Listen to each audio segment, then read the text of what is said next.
mengapa saya memilih agama Islam, yang notabene-nya agama Islam itu agama yang saya paling benci. Teman-teman orang Poso, Sulawesi Tengah pasti tahu saya. Ya, ketika kerusuhan Poso, saya orang yang bela agama Kristen. Teman-teman orang Kristen di kampung saya itu, di Bategen itu pasti tahu saya. Saya pernah menjarah itu harta-harta orang Islam yang ada di Tentena, kita jarah, kemudian masjidnya kita bakar. Jadi kalau teman-teman bilang saya bukan Kristen sejati, oh salah. Saya Kristen sejati, saya pejuang dulu. Pasukan Kristus dulu saya. Nah, kemudian apa yang menjadikan saya masuk Islam? Tentunya ada alasan dong. Alasan saya tidak pernah belajar Al-Quran, teman-teman. Jujur saja, saya masuk Islam itu dulu hanya ingin mencoba 1-2 tahun, 3 tahun, 4 tahun, sampai 5 tahun. Sehingga saya dulu kan pernah bersumpah dengan mertua saya dulu itu. Saya bilang sama mertua saya bersumpah, kalau seandainya 10 tahun masa keislaman saya tidak dapat kebenaran atau agama Islam ini bohong, maka Allah akan matikan saya. Tetapi jika agama Islam ini benar, maka Allah akan panjangkan umur saya, dan saya akan wakafkan nyawa saya untuk mendakwakan Islam. Apa ayat yang saya dapat dalam Alkitab kemudian yang menggiring saya atau mengajak saya untuk masuk Islam? Saya jelaskan satu persatu. Saya belum pernah belajar Al-Quran loh. Ya, jadi saya masuk Islam modalnya ini. Ini saya masuk Islam, demi Allah, saya masuk Islam karena modal ini. Modal Alkitab. Ketika saya belajar Islam itu, makanya kalau teman-teman mau, kosongkan dulu hati. Hatinya kita ini kita kosongkan. Ateis artinya, supaya kita bisa menerima Islam. Jadi saya belajar Alkitab ini, saya temukan ayat. Jadi saya paparkan di sini. Ayat yang pertama, poin yang pertama di Yohanes 14 ayat 15 sampai 21. Kita buka ayatnya, ayat 15 dan 16. Ini kata Alkitab. Ini yang menjadi pedoman saya masuk Islam. Nanti akan beruntun tuh. Jikalau kamu mengasihi aku, kata Yesus, kamu akan menuruti segala perintahku. Ini kata Yesus ini. Jika kamu mengasihi Yesus, makanya saya ingin mengasihi Yesus. Saya ingin sayang kepada Yesus.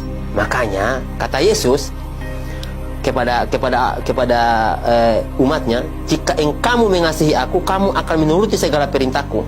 Aku akan minta kepada Bapa, dan ia akan memberikan kepadamu seorang penolong yang lain. Penolong yang lain. Orang loh ini, orang yang Yesus maksud, supaya ia menyertai kamu selama-lamanya.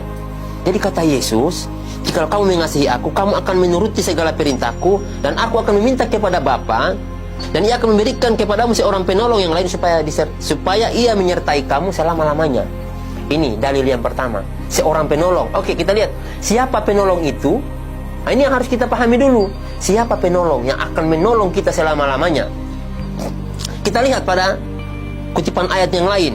Nah, ketika saya melihat, oh penolong ini, nah yang menubuatkan tentang kedatangan Yesus, ini yang perlu teman-teman ketahui ya. Kedatangan Nabi terakhir ini ada 2 orang yang nubuatkan tentang kedatangan Yesus dan Nabi Muhammad adalah Nabi Yesaya. Nah, kita buka kitab Yesaya, saya cari itu di kitab Yesaya. Ternyata ada ucapan ilahi di tanah Arabia. Nah, ternyata Allah itu menurunkan firman-Nya di tanah Arab. Itu yang kedua. Setelah kita dapatkan orangnya, saya bilang, ini orang mana? Orang Arab. Nah, spesifikasinya lagi, orang Arab itu seperti apa? Dijelaskan tuh dalam Alkitab juga.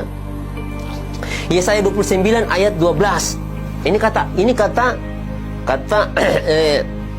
Alkitab. Dan apabila kitab ini diberikan kepada orang yang tidak dapat membaca dengan mengatakan, baik, bacalah ini, maka ia akan menjawab, aku tidak dapat membaca. Artinya, orang yang tidak dapat membaca itu adalah orang buta huruf. Dan satu-satunya nabi yang buta huruf setelah Yesus bukan Paulus. Paulus seorang pintar, intelektual dia. Nah, Paulus itu bukan orang buta huruf loh. Itu yang perlu teman-teman pahami. Sehingga yang saya lihat, ini yang buta huruf cuma Nabi Muhammad. Apa iya? Apa iya? Karena saat itu betul-betul tidak mungkin saya masuk Islam. Tetapi Alkitab ini mengarahkan, yang pertama orang, yang kedua asalnya di Arab, karena wahyu itu turun di Arab, kata Alkitab. Yang ketiga ciri-cirinya adalah orang itu buta huruf. Orang Arab buta huruf. Siapa kalau bukan Nabi Muhammad? Nah, ini dalilnya, sehingga saya memutuskan saya harus masuk Islam. Saya harus masuk Islam, saya putuskan itu. Nah, kemudian setelah saya masuk Islam, setelah saya mendapatkan dalil ini, apalagi yang saya kaji setelah itu? Wah, harus kita kaji dulu. Oke lah, dia sudah sampaikan orang. Oke. Kemudian orang Arab. Oke. Buta huruf. Oke, mari kita lihat. Apakah orang yang dimaksud ini bertentangan dengan Alkitab? Saya harus lihat dulu. Jangan-jangan nanti dia bertentangan dengan Alkitab. Oke. Saya tanya tuh sama teman saya tentang karakter daripada Nabi Muhammad. Ya. Saya lihat, apa sih ajaran Islam? Saya tanya sama teman, apa sih ajaran Islam? Saya belum baca Al-Quran. Saya tanya sama teman, apa sih apa namanya ini, ajaran yang dibawakan oleh Nabi Muhammad? Dijelaskanlah sama orang Islam. Wah, Masya Allah, ternyata Nabi Muhammad tidak satupun menantang apa yang dibawa oleh Yesus. Ingat teman-teman ya, tidak ada satupun syariat yang Yesus bawa, syariat ya, atau ajaran yang Yesus bawa ditantang oleh Nabi Muhammad. Justru Nabi Muhammad di dalam Al-Qur'annya itu, nanti akan saya jelaskan juga. Di dalam Al-Qur'an itu justru yang diceritakan oleh Al-Qur'an adalah tentang luar biasanya Nabi Isa. Ya. Di Alkitab tidak dijelaskan dulu, tidak dijelaskan. Justru yang memuliakan Yesus adalah Al-Qur'an, di mana Yesus disampaikan, dikatakan di situ ketika Bunda Maria hamil itu mengandung, makanannya datang dari surga loh. Itu kata Al-Quran, makanannya dari surga. Kemudian Yesus umur masih bayi, baru dilahirkan, kurang lebih 1-2 hari lah umur Yesus saat itu, dia berbicara, itu menunjukkan mujizat. Dan itu Al-Quran berkata, dimuliakan Yesus. Kemudian Yesus diangkat hidup-hidup oleh Allah. Betapa mulianya Yesus dalam Al-Quran. Tetapi di Alkitab Yesus dihinakan. Maka saya sampaikan, ini kok tidak masuk akal secara akal. Kalau kita mau bahas akal, ini kita berbicara tentang dalil. Ini kita berbicara tentang dalil. Saya berdebat tentang dalil. Kalau kita mau berdebat dengan akal, lebih parah lagi tuh. Lebih akan malu lagi umat Kristen. Ini kita berbicara tentang dalil. Makanya saya sampaikan, wah, ternyata Nabi Muhammad tidak menentang Yesus. Justru yang menentang Yesus si Paulus. Nah, itu yang perlu teman-teman ketahui. Sejak saat itu saya sampaikan ke istri, saya harus masuk Islam. Pada tanggal 5 Februari 2014. Saya sampaikan ke istri, tidak bisa, saya harus masuk Islam saat ini juga.